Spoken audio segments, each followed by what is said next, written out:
Welcome to the Pockets of Knowledge podcast. I'm your host, Desiree Stanley, here to share some amazing conversations. We're talking business, health, making and saving money, or starting something epic. Think of this as your go-to spot for stories that do a lot more than just kill time. They spark ideas, give you a boost, and perhaps even change the way you look at the world. I'm pulling in the experts, the thinkers, the doers, and the dreamers. We're about to dive into stories that open doors and ideas that light up your brain. Here we go. Welcome, everyone, to the Pockets of Knowledge podcast. I'm your host, Desiree Stanley, and with me today is my guest, Valerie Friedlander. How are you today, Valerie? I'm doing all right, thanks. I'm glad to be here. Welcome. Thank you for joining us. I am thrilled to have you on the show and excited for our conversation today. And Valerie, you are the founder, owner of Valerie Friedlander Coaching. You are a professional certified coach. You have over 20 years of experience in that leadership and personal development study. So you are certified in the professional coaching space and facilitation and training. So you are chock full of knowledge, and I can't wait for you to share that with us today. So again, welcome. Thank you for being here. Thank you. Well, let's dive in and have you share with us how it came to be. What was this journey like for you, and what inspired you to launch your coaching? Yeah, it has been a lifelong journey, and a lot of it has been what I would call universally destined accidents. Is kind of like so much of it has not been planned. I wasn't one of those people who was like, I set out and like, this is what I want to do. I've always been someone that I would consider multi-passionate. I love doing so many different things, very artistic, giant nerd. Thought I was doing theater, went to college thinking theater, doing costuming and acting. And my mom was actually the one who was like, you should take a sociology course. And I'm like, what's that? Okay, sounds interesting. My first sociology course was called Deviance, Discord, and Dismay. And it was fascinating. So I was like, ended up becoming a sociology major. So I took a slightly different track than a lot of people who actually do set forward to do work with individuals in terms of, instead of psychology, though I did take some psychology classes, it was sociology. So thinking about patterns, systems. So that's been the biggest focus, is looking at both people patterns when you're talking individuals, but also systems. And so I followed that while also doing a lot of my own work to unlearn certain patterns of my own. I grew up impacted by the family disease of alcoholism in my home. And while both my parents did a lot of self-work to recover from the impacts that it had on them, I've always felt like I was given this great toolbox, but I was only taught how to use a hammer. So you know that whole saying, like, when you only know how to use a hammer, everything's a nail. Well, I knew how to use a hammer. I had a screwdriver and a wrench and a saw, and they all got used like a hammer. But I came from a place of believing that it was important to do work, to give yourself room. One of the standout points for me was I took a class in high school. It was a psychology class. And the teacher had us do a quiz where one of the questions was, is anger a positive or negative or neither emotion? So like, let's label it. And I put neither because the textbook said neither. And this teacher was like, no, that's wrong. It's negative. And I'm like, no, you're wrong. But of course, as a student, I just had to take the grade.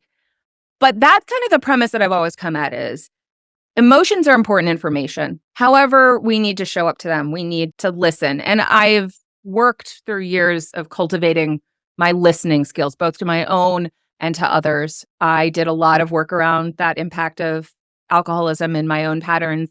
And then I went into the corporate world and I did all the right things. Okay, I built my career in corporate, graduated college, built my career in corporate, met a guy in college. So we ended up getting married. We've been married for 19 years this month, and did a lot of work on relationships and had kids, the house, all the things, and went, I'm missing something. And it was, while I had learned to question and listen and engage those important things in my life, there were certain things that I had never thought to question, that I had never thought to engage, that I hadn't looked at. They were just the norm. And so I started to look at, well, what do I want? Which I had sort of asked before, but not as openly. I started talking to people, exploring careers. I got trained as a mediator. So again, people listening, how do we hear each other and come together? And that wasn't quite the career I wanted to pursue. And then I found somebody who was doing coaching in corporate. And I thought, that sounds like all the things that I love about the leadership role that I have in my company, the company that I was working for at the time, and not all the things that I didn't want to be doing, like contract negotiations and collections and all of those things. So I got trained. And in my training, I went, oh, this connects all the pieces. This connects the social systems. This connects the individual work, the healing work that I did around the patterns of an alcoholic family. This connects the job searching stuff. This connects my spirituality. This connects all the things. This is what I'm supposed to be doing. And that's essentially how I got here. This connects the honoring emotions and really listening to them and using them as information to help you move forward and release those limitations that we learn that we don't realize we learned until we have that opportunity to ask the question that takes us deeper than we thought to go on our own. So it's been about, I want to say 8.5 years now since I went bye to corporate and started my own business. Oh, fantastic. That's excellent. Congratulations on a couple of points. One, for 8 years of success in your own, running your own show, your own coaching practice. That's amazing. And of course, for your marriage as well. Congratulations on 19 years. It's wild to think that. Yeah. Yeah, for sure. And also, I want to say thank you for sharing your journey with us, because we are where we are today because of the steps and the things that we have had to deal with, endure, get past or through or whatever through our lives. And so that's, I love how you say honor that and the emotions and all of that, because we have to honor where we've been, whether we maybe are displeased with experiences or unhappy with things that may have happened in our past. We have to honor that that's what it was and process and then move forward. And so I think that's amazing. And also I want to share again what you said about the toolbox and the hammer, and understanding that you have more tools in the toolbox, but if you're not trained to use them, you're going to use them all exactly the same. And so you're not going to get the best results that you can. And so I love that way of thinking about it. Is such a great point. And so do you use that a lot when you're working with people? Yeah. Well, I mean, I use analogies a lot when I'm working with people, because that's our brains like patterns. And if we haven't encountered something before, it helps to connect something to something that's familiar. So I use analogies all the time because I think it helps. And then the toolbox piece, I mean, that's kind of the crux of the work that I do in unlearning those learned limitations and making consciously chosen ones that support us better. We're all conditioned with a tool of shame to motivate ourselves, to get us to do things, to like how many times I should have done better. I should have this. I should have, like we talk about the shoulds. And my mom used to say, stop shoulding all over yourself. It was a great saying. She gave me a lot of sayings, but I didn't know how to integrate them. Again, that toolbox, I didn't understand, like the head and heart connection weren't there. And it was a big part of it was being able and feeling I don't want to say supported, because I was always good about like asking for support, but even just having the space to question without the should, without the shame. And underneath the should is the shame. And we use that as a way to try and get ourselves to do something, to break a pattern, to change a behavior. And the thing that we miss is that there's a reason that behavior is there. There's a reason that habit is there. There's a reason that we're doing that. And if we can understand why it's there, what the purpose is, instead of going, just don't do that. If we can have the kindness to ourselves to say, hey, there's a reason this is here. It might not be serving me the way I want it to serve me, but at some point it did serve me. At some point, this had utility in my life. And so I need to understand what it's trying to do so that I can care for myself enough to give myself space to let it go, replace it with something that's more helpful, whatever it is. But if I'm just telling myself, just stop it, that is just going to lead to me beating myself up over and over again. Right. Yeah. That expression, shooting all over yourself. You're another guest who has shared that concept. And I think that it's hilarious to think about it that way, but it's the shoulda, woulda, coulda, right? Like I should have done something, I would have done something, I could have done something. And all of those things tend to put us in a position where we're not happy with a choice that maybe we made at that time. And when you reflect back on it, it's like, perhaps that was the best decision I could make at that time.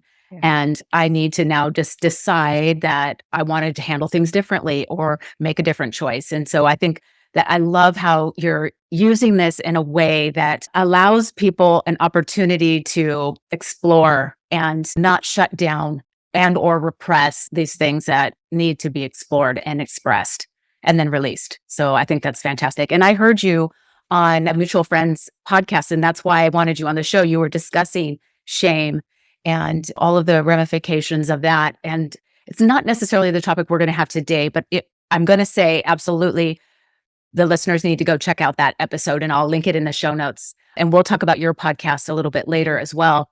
But what I want to talk today a little bit more is about imposter syndrome. And there are a lot of people beginning to discuss this syndrome in a little bit more. And I air quoted that because a lot of people are saying that it's not necessarily a syndrome. And so you can explore that a little bit more on another time. But today, I'd like to hear what you think about imposter syndrome, quote unquote, and what it means for you.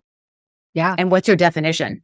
Well, I appreciate that you did the air quotes because that is the approach that I take as well when it comes to that idea.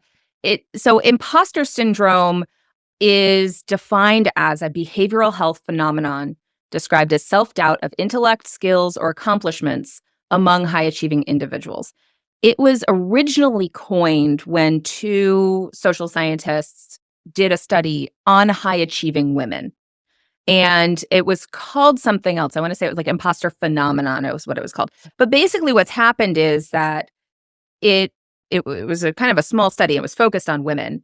And it has been applied essentially as a pathologization, like it's an individual pathology, when really it's a systemic issue. So we are wired for belonging. That is our basic biology. We are social creatures. We are supposed to be collective creatures. So our biology is looking for belonging. It's looking for connection. And we will sacrifice our authenticity for attachment. And there's a great book that, if you want an intense read, I would listen to it because it's thick, but it's by Gabor Mate, who's an expert in addiction and in trauma. And he has a book called, oh gosh, now I'm just going to blank on the name of it, The Myth of Normal. There it is. And he talks about how those two, as small children, we usually focus on our connection. So we'll focus on fitting in over authenticity. So because it's a lack of belonging. Now, what happens is that when we receive the message that we don't belong enough times, and it can be explicit or it can be implicit, we start to internalize it. When you hear something enough times, you begin to believe it. It's just the way our brain works. You can't actually do anything about that. You can constantly fend it off if you know better, but especially if you don't know better, if nobody has told you any different, maybe people have even reaffirmed it for you. You're going to focus on that fitting in, but it doesn't matter depending on the identities that you hold in spaces like corporate spaces. There are certain identities that are assumed to be more appropriate in that space. And so if you think about women entering the workforce as an example, we weren't supposed to be there. We're supposed to be at home raising children and cooking, right? Like that societal narrative. And while it has expanded, there are still very much spaces that, when you talk about like male-dominated spaces, and I work with a lot of women who typically are high achievers navigating male-dominated spaces, that high achieving comes from needing to prove yourself, to prove that you fit in, that you belong. Now, it can also come from passion. It can also come from interest and excitement and energy and all of those things. But a lot of times when we consider ourselves high achieving, and I fit myself in there, there is a lot of, I'm going to climb the ladder. I'm going to show you I belong. Well, the ladder is rigged. The ladder is not designed for us. And depending, again, intersectional identities, you're going to have a harder time climbing that ladder. the ladder itself is also a problem because it's this idea that for me to do well, I have to be above you, which doesn't really fit for a lot of people either. That means for me to win, you have to lose. And that binary thinking is very exclusive. It's hierarchical, and it's naturally going to mean that people are thinking about how do I get you to be under me? It's just a whole conditioning. How do I get above you? Which when we can play on, well, you don't really belong here. So naturally, I'm better than you. Naturally, I'm higher than you. So when we start to get these messages, implicit or explicit, that you don't belong, well, what does that mean? You're an imposter. If you don't belong, you must be an imposter. And now, well, you have a problem. You have imposter syndrome. That's why you don't feel like. And so now we've added another thing that you have to overcome to belong, which is if we can get you to think this, then you're going to sabotage yourself. You're going to buy into you not belonging. And so this is where I say, not only is the idea of imposter syndrome wrong, it's a form of gaslighting. It is a way to get you to question yourself. So if you think of what is the definition of gaslighting, it's a manipulative tactic designed to distort someone's perception of reality in order to gain power and control by denying facts, experiences, or that person's feelings, thereby sowing self-doubt and undermining their confidence. What better way to get somebody to not fight for not say, hey, this is not fair that I didn't get promoted or that I wasn't given the pay raise. There's an issue here. Even for myself, I was passed over for a promotion in the company I worked for because they weren't sure I was going to come back from maternity leave. I told them I was coming back from maternity leave, but they weren't sure I was going to come back from maternity leave. I got to train the person they hired to be my boss. Those sorts of things, that's a little bit more explicit than some. But if you're constantly, well, is that right? Are you sure? Would you check your work?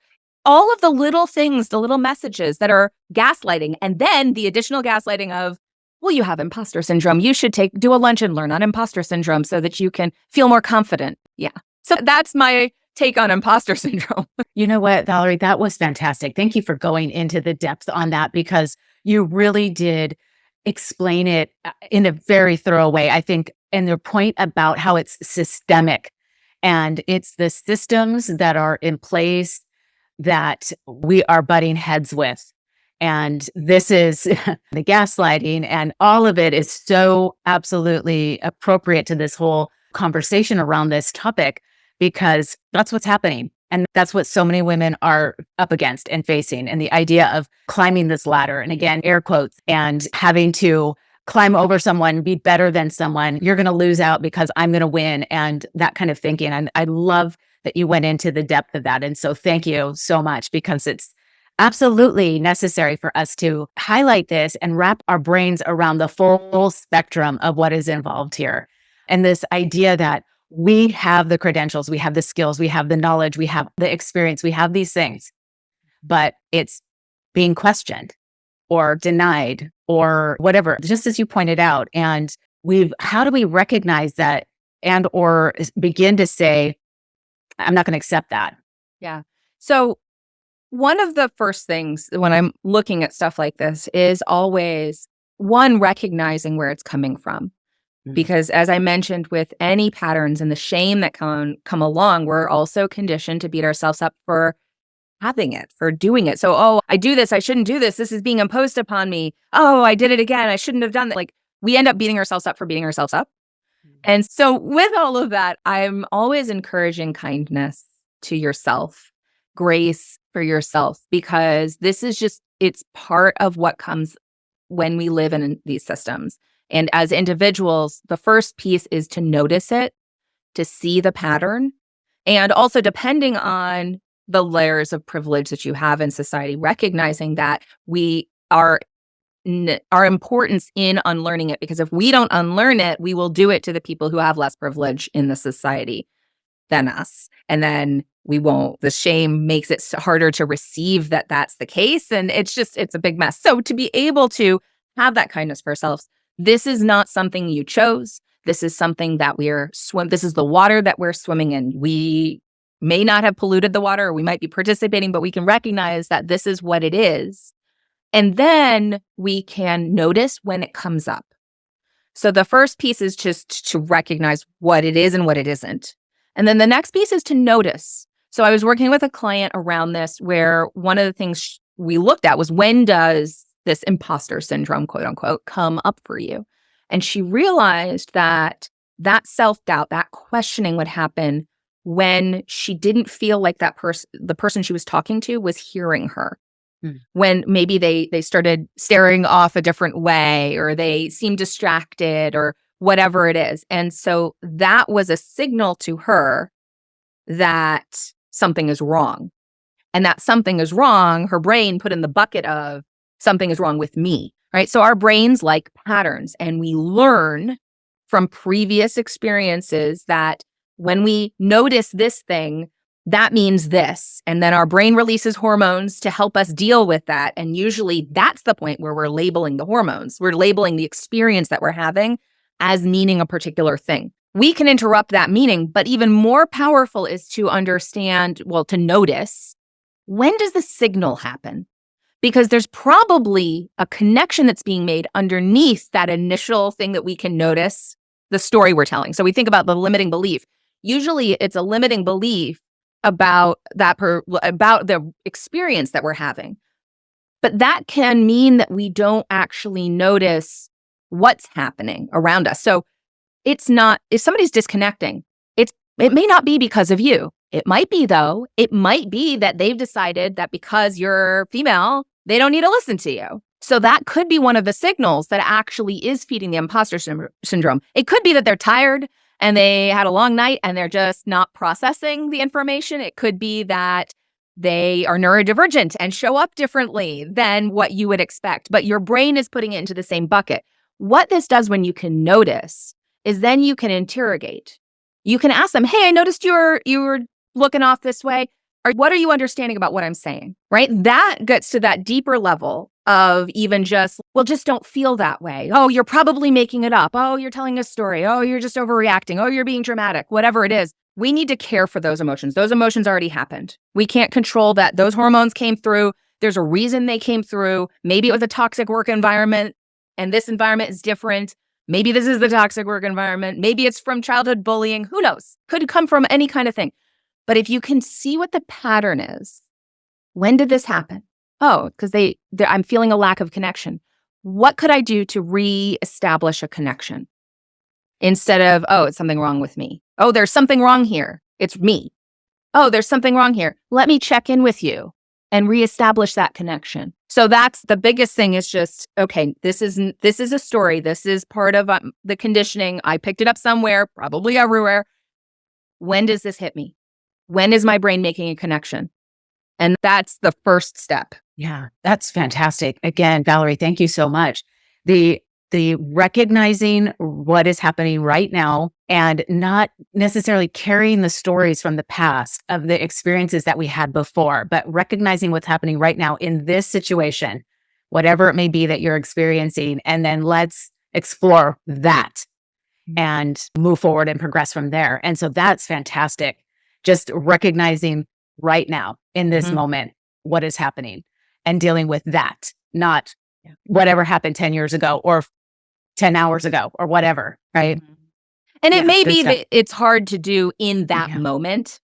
And in that moment, it's just, I need to take a moment. I talk about the art of the pause, taking that pause. Something's up here. I need to pause. And I'm going to notice the story I'm telling. I'm going to notice all these things, but I'm going to pause. And that's when you pull in a life coach or a therapist or whoever your support team is. And you say, hey, this happened. I want to take a look at this. Because it can be hard when you have the charge going through you to actually engage it. We need to allow that energy to move. We talk about emotion as emotion, energy in motion. Allow that energy to move through you.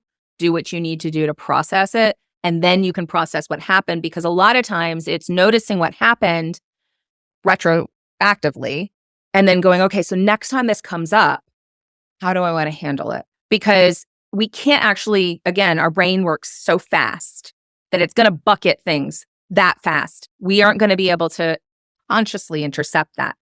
But we are going to have done the work ahead of time to go, oh, I recognize this. This is what I said I would do when this happens. And that then I can choose a different action.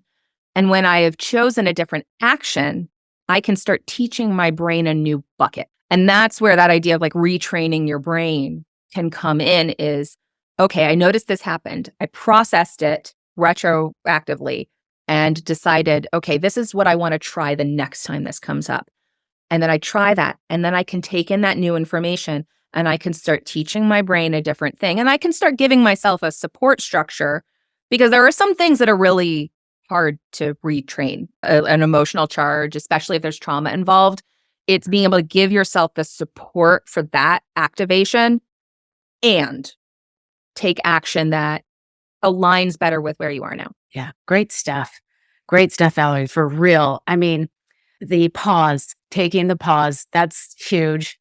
And I think that it applies in so many cases, not just necessarily a work environment, but with our spouse, significant other, children, whatever. Taking a pause before responding can change the trajectory of any interaction. So that's huge.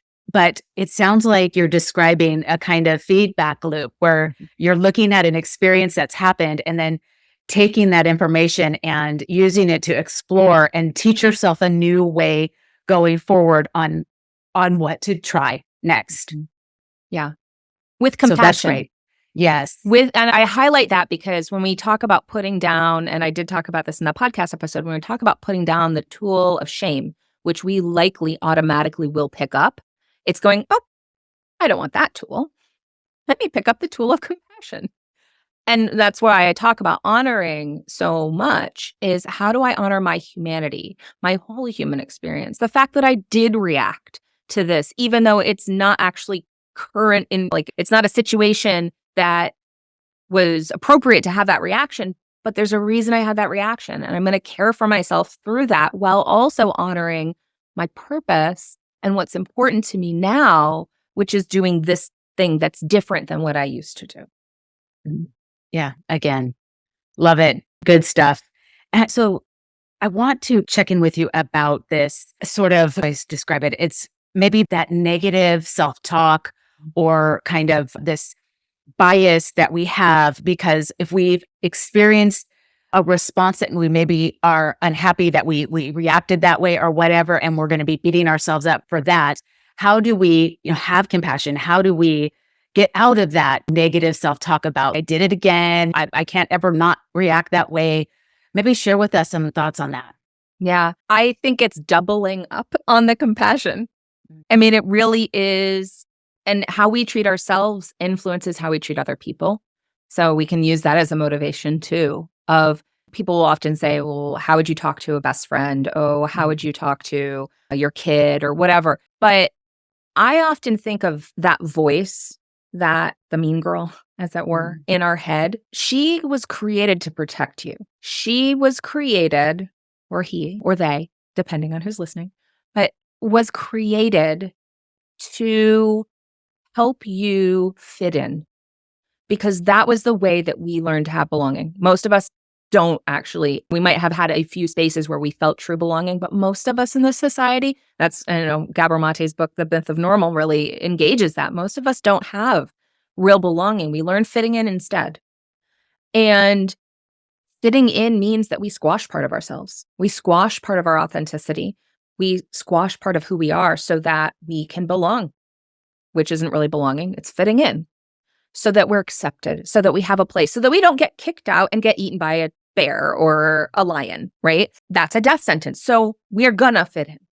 And that mean voice was created to keep you safe so that you were able to stay as part of the group and not get eaten by a lion. When that voice comes up, having that compassion of, thank you for trying to protect me, to myself. I appreciate that I'm there for me. This is not how I want to be there for me, but ultimately it's the way I learned to be there for me. If we can essentially reframe that voice, this is me caring for me. I can care for me differently now that I'm an adult and now that I have awareness around these things. But ultimately, that's what I'm trying to do. I'm trying to help myself. I can care for me differently and I can give myself a new thing to say. But I can also notice when the voice comes up. And that's the pattern to look at. It's the compassion that it's happening instead of the shame, instead of the fighting myself. And then when is this coming up? What's going on? Why do I feel the need to protect myself? So there are two pieces to that. One is what feels dangerous and how do I want to engage that? And because again, it could actually be dangerous. If you're dealing with exploitive work environment, a toxic work environment, then maybe it is dangerous. So I don't want to, it's not just mindset. You're not just thinking it is bad and thus is bad. Could be, might not be, might be conditioned and connecting dots that aren't there. Could be that too. But that what's going on, that I feel the need to protect myself. And then how could I protect myself differently? That would be more kind to myself now that I'm old enough to know that I can find my people. I can find a place to fit in and I don't, or find a place to belong and I don't just have to keep myself small fitting in. Yeah. Great points. Again, thank you for sharing those with us. And again, reminding that it may be an absolute toxic situation that you're in and it's not just in your head. So don't be thinking like, oh, it's just all in my head. It may literally be an actual toxic situation. And we've got to recognize that. Mm-hmm. But having the compassion and the awareness, and I love that you pointed out that now I'm an adult. I can use my full brain, my full cognitive power to recognize where maybe as a child I had to handle things in a certain way, or as I was growing up, I had to protect myself in a certain way. And now as an adult, I can look back on that and recognize and have some compassion for that child that had to deal with that in that way, or a teen into your 20s, whatever the case may be. So I think that's fantastic. So thank you for sharing that with us. Let's maybe talk a little bit about some ways that belonging, how we long to belong, can create patterns that maybe we don't want to have. Well, so that what I'm understanding is that idea of looking for belonging, we're going to basically change the way we show up in a situation. We are going to, and so I run into this a lot with a lot of women will say they're highly empathetic. And this idea of empathy, I see that often going alongside with the fawn response. So to fit in, I need to take care of other people's emotions. So we talk about emotional labor. If I can make you okay, if I can make you happy, then I'll be safe. And so my focus is on caring for you so that I'm not a threat to you, right? So that I am safe to you so that you don't hurt me or you don't abandon me, you don't leave me. And that will play in ways that are really detrimental. We take on the emotional load. And this is something that I personally 100% experienced where nobody told me. I was blessed to have parents who did a lot of self-work over the years. Again, like I got a nice toolbox. And early on, there was a lot of volatility and disconnection, checking out, things like that. And I internalized a belief that it was my responsibility to make them happy, to make them okay. Again, this is probably where a lot of the high achiever, like I need to get straight A's, I need to be seen and valuable and like all of this external seeking validation. If you didn't get that validation, I actually want to say real quick with that, a lot of times people are like, you should validate yourself. You shouldn't need external validation. Belonging says we do need external validation. That wiring says we do need to hear from other people. We do need that feedback that matches us. So yes, we need to be able to validate ourselves and know that we're intrinsically valuable. And if you're surrounded by people who don't value you, you're going to feel not valued. You're not going to feel valuable. You're going to question your value. So we do need that. So to that point, though, I believed that it was my responsibility and I developed a pattern of people pleasing. And I used to think that it was a superpower. I can sit next to you and feel your feelings. I'm that empathetic, right? And so I knew, ironically, I knew I was not going to be a therapist because that was such a black hole for me. I would jump right into somebody else's stuff. And I did this with relationships where I'm like, oh, you're digging a hole? Let me help you. And I'll jump in and start digging too. Because that way you know that I'm with you. And so I'll join you, but then I don't have to deal with my hole. I don't have to deal with my stuff. I'm going to help you with yours. And then I have that connection with somebody else and they know that I'm with them. We're digging a hole. It's really unpleasant in here. And at least I'm not alone. And that When we create those norms, feel comfortable and comfort feels safe. And so it's hard to step out of that, but to recognize that these are ways that being empathetic can be really wonderful. And sometimes it's a projection. I am trying to be one step ahead so that I can protect myself.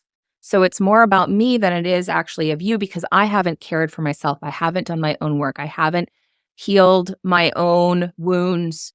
And so I'm projecting my fear of being kicked out, of not fitting in, of the threat of your emotions is so dangerous because I don't have my own stability.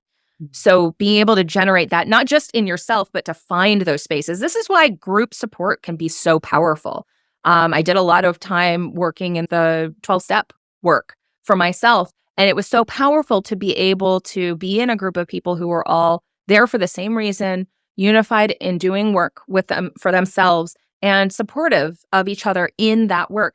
And while no space is perfect, perfection is another form of oppression. But anyway, having a space like that, if you don't have people who can be that for you, is so powerful because it allows you to start to hear yourself, to start to know yourself so that you can have not just detachment from a situation that's harmful or detrimental. You don't have to fawn, but you can have loving detachment. You can say, I'm safe in myself.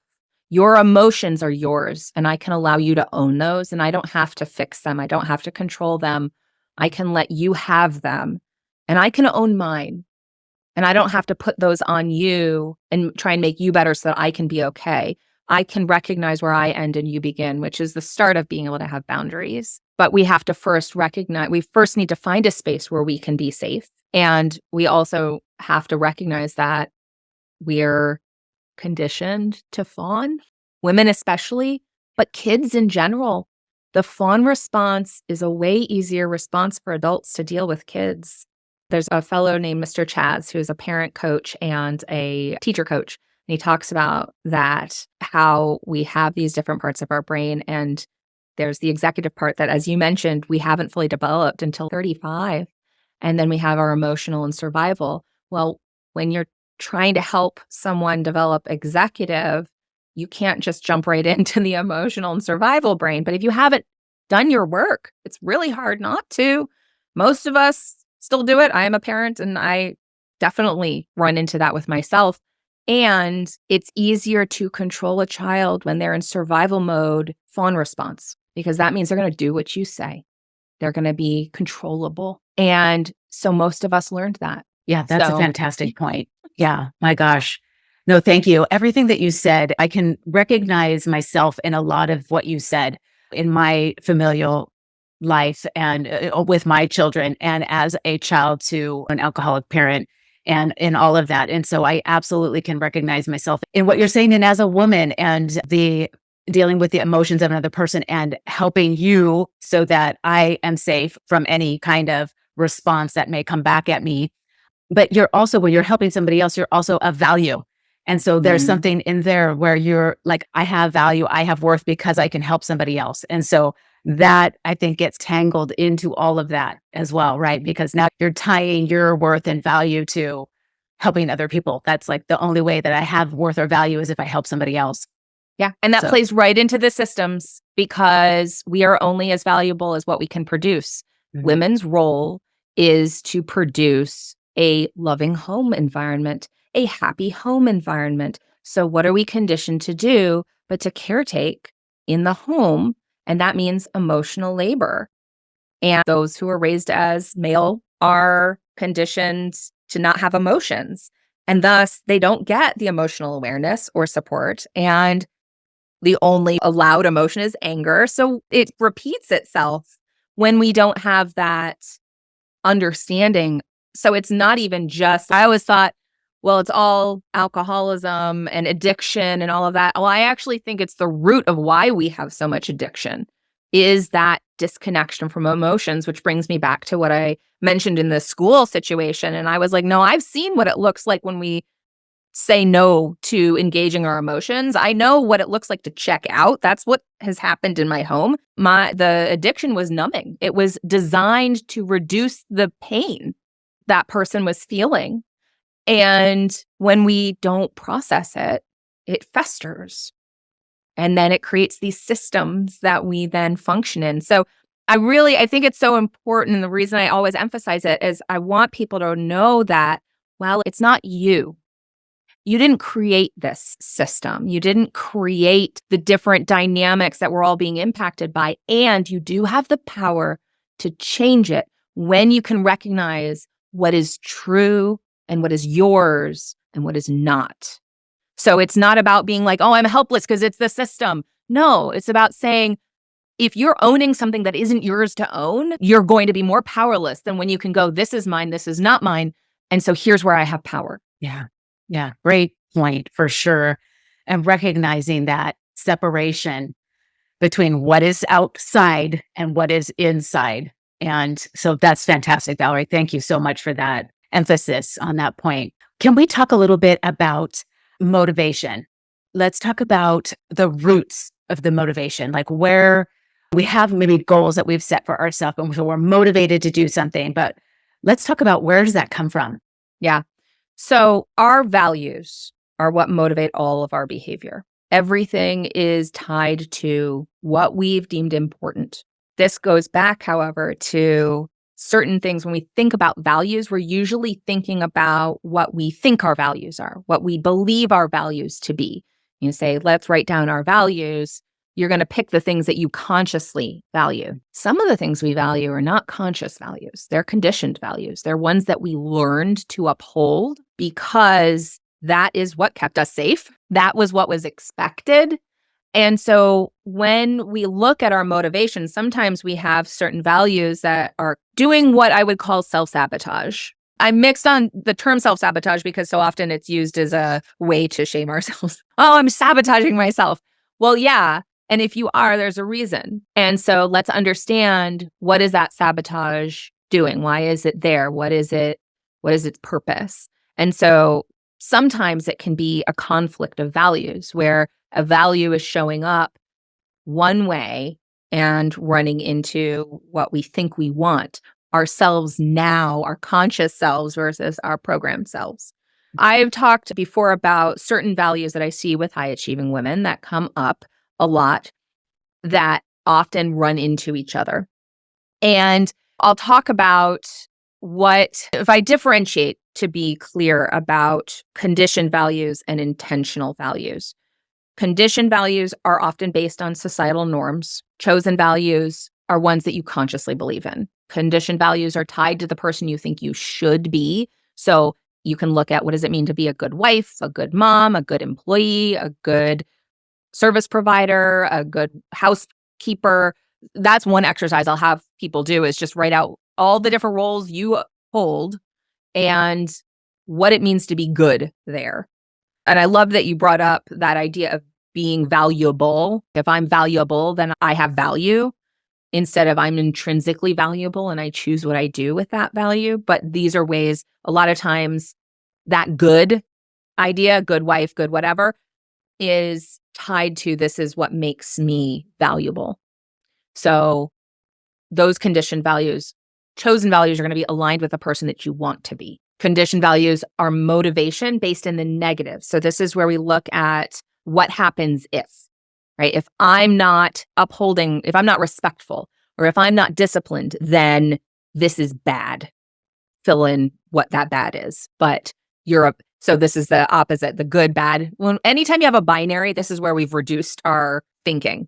So you say, okay, well, the motivation is the bad part of that. So to be good, I need to be this because I don't want to be bad. I don't want to be a bad mom.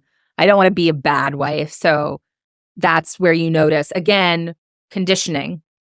Chosen motivation is based in appreciation of the process and honoring the value. I feel good when I do this. This feels aligned for me. This feels, I have I put my hands on my chest because for me, oftentimes it feels like a centeredness versus a heaviness. I had a client, we did an exploration around these dynamics of her values. And one of them, the one that was conditioned, it was like, it felt heavy, like she was falling in on herself. She's my shoulders feel weighted down. I feel heavy. And then we looked at the other side of it and it feels expansive. My shoulders are back. And our bodies talk to our brains. So it's always, if you're having trouble noticing or figuring something out, check in with your body. We're conditioned not to pay attention to our bodies. We need to give extra space for that oftentimes, like just noticing, maybe moving. Again, the emotions kind of move your body can be helpful to really be present and notice what's going on. I mentioned there are 5 typical values that I find rub against each other in terms of how they're articulated. So not to get too far into it, but like you have values and then you have principles. Your values are like the root of the belief system. The principles are the rules by which you're supposed to follow them. So one of the values is responsibility. So one way is to think, okay, to be responsible, the rule is I have to take responsibility for everything. I have to clean everything up. I have to respond to all the things. And that then can rub up against what's mine? Instead of trying to get other people to be different. So this ties to the empathy. I'm going to try and get your feelings to be okay so that I'm okay. I'm responsible for your feelings instead of actually I'm responsible for mine. And I'm responsible for how I show up to you when you're in your feelings, but I'm not responsible for your feelings. But if I've learned that my responsibility means that I take responsibility for everything in my space, then I'm going to deplete myself. Then I'm going to have difficulties. Responsibility, I usually recommend, instead of focusing on getting other people to be different, try focusing on discerning your choices and owning how you show up so that you can be able to respond. So breakdown responsibility is the ability to respond. If it's not in my space, if it's not inside of me, I don't have the ability to respond. So I think reliability is another one. To be relied upon, depended on. A lot of times we're conditioned that means we show up all the time. We have to be present all the time. Like if I work for a company, I need to always answer my phone.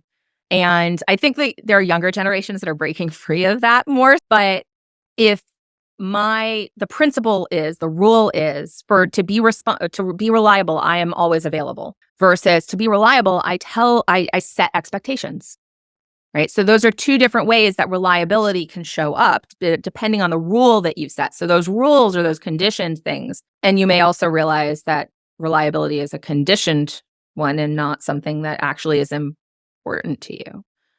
So that it's discerning both the values and the principles. So we've got responsibility, reliability, and recognizing, reliability, what if instead of saying I'm showing up all the time, I set reasonable expectations for when I'm available so you can rely on what I say, right? Another one is respect. This one ties to the kid stuff and all of the people pleasing and things. Respect could look like deference to your elders, right?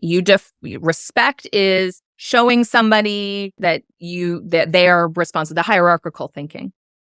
Respect could mean that you honor someone's lived experience and as well as your own, right? Usually the deference piece means you have respect for somebody else and if it comes between the 2 of you, they get the respect and you don't. It's an either or scenario. Versus respect can look like I honor my lived experience and I honor your lived experience and they may be different and I can respect both of them. So there's more room. Another one is achievement. And this idea of what we individually and societally do defines our achievement. So we tend to think achievement is how much money you make, how much power you have, how much access you have, the production, the doing, the going, hustle culture, all of that sort of stuff. That's achievement. Well, what if instead of moving to the next thing and continuing to grow and do, we paused? Going back to that pause and recognize that I put effort in. I acknowledge my process. I can achieve by showing up, even if the outcome didn't look the way I expected. So what you get to define achievement, and I will throw in here that this is also where I usually encourage people to define enoughness, because achievement is constant in our societal definition. It's constant producing, constant going. There's always more. More is the definition for achievement. Well, we can choose that, the principle of more for achievement, or we can choose the principle of I did the thing.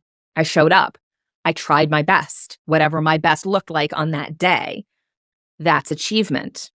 So if that's a value for you.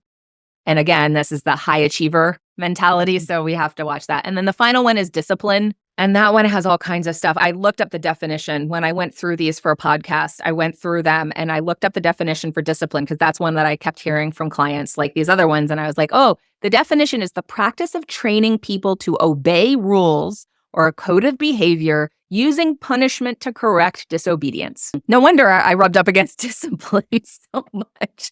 But the idea, I need to be disciplined. I need to do the things. And we discipline ourselves over not being disciplined enough because we've been told that the only way to be good enough is to follow the rules. Well, what if instead of following the rules as we've been taught them and being disciplined, we get curious about what the rules are, who the rules were built for, and what we want to do with that. And so maybe discipline is being intentional. Maybe that's a different word we want. So when you look at the definition of things, is why I love digging into the definition of things, because when we use a word, even if we're thinking of it in a different context, if it's how it's being used around us, we're agreeing. Another book I love is The Four Agreements.